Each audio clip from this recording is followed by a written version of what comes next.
नमस्कार मित्रांनो, जर तुमची रास कुंभ असेल तर आजचा व्हिडिओ शेवटपर्यंत नक्की पहा. 27 जुलैपासून 11 डिसेंबरपर्यंत काळ अनेक कुंभ राशीच्या व्यक्तींसाठी महत्त्वाचा मानला जातो. या कालावधीत शनीच्या हालचालीमुळे काहींना जबाबदाऱ्या वाढण्यासारख्या वाटू शकतात, काहींना कामामध्ये विलंब जाणवू शकतो आणि संयमाची परीक्षा होऊ शकते.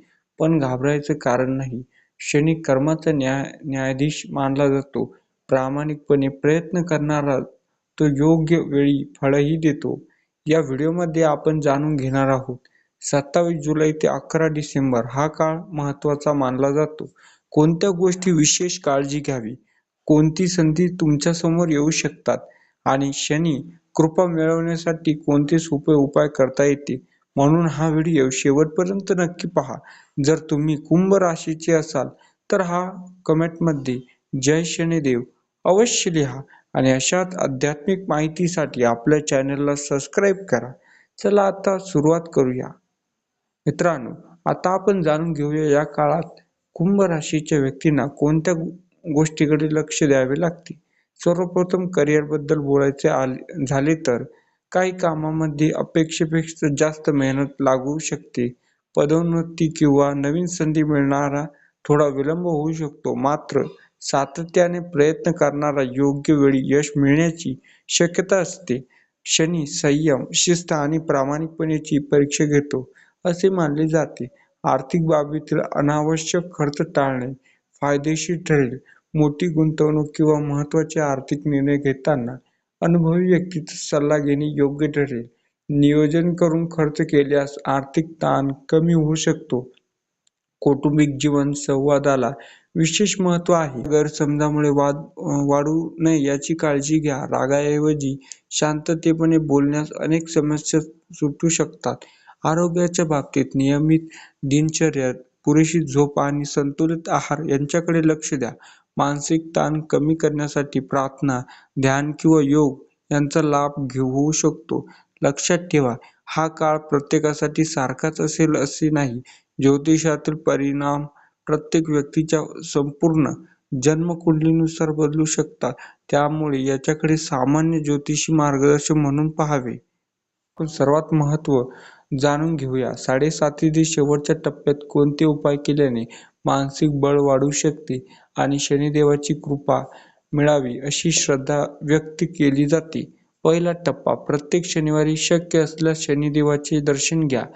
श्रद्धेने ओम शनैश्चराय नमः, ओम शनेश्वराय नमः या मंत्राचा किमान 108 वेळा जप करा. दुसरा उपाय, गरजूंना आपल्या क्षमतेनुसार अन्नदान किंवा मदत करा. दान धर्माला शनिपूजेचे विशेष महत्त्व दिले जाते. तिसरा उपाय, पिंपळाच्या वृक्षाला श्रद्धेने प्रदक्षिणा घाला आणि मनापासून प्रार्थना करा. पर्यावरणाचे रक्षण करणे हेच सत्कर्म आहे. चौथा उपाय, प्रत्येक शनिवारी हनुमान चालीसा किंवा सुंदर काकडा पठण केल्याने मनाला धैर्य मिळते अशी अनेक भक्तांची श्रद्धा आहे.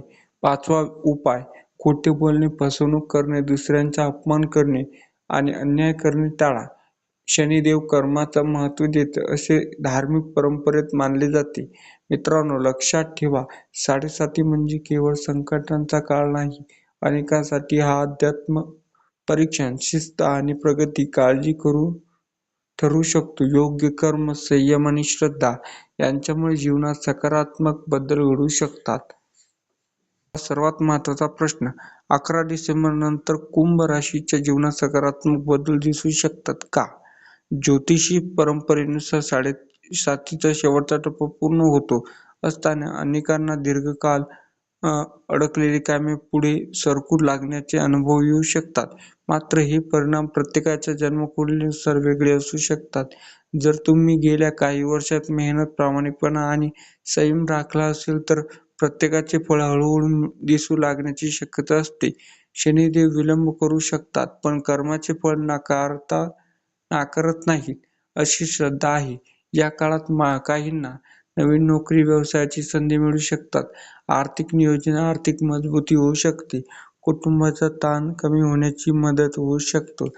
आत्मविश्वास आणि मानसिक धैर्य वाढण्याची जाणीव होऊ शकते. परंतु याचा अर्थ प्रत्येकाला एकासारखा परिणाम मिळतील असे नाही. म्हणून जन्मकुंडली, दशा आणि इतर ग्रहयोग याचाही प्रभाव असतो. म्हणून कोणतीही परिस्थिती आली तरी सत्कर्म विचार ठेवा, मेहनत सोडू नका आणि सत्कर्म करत राहा.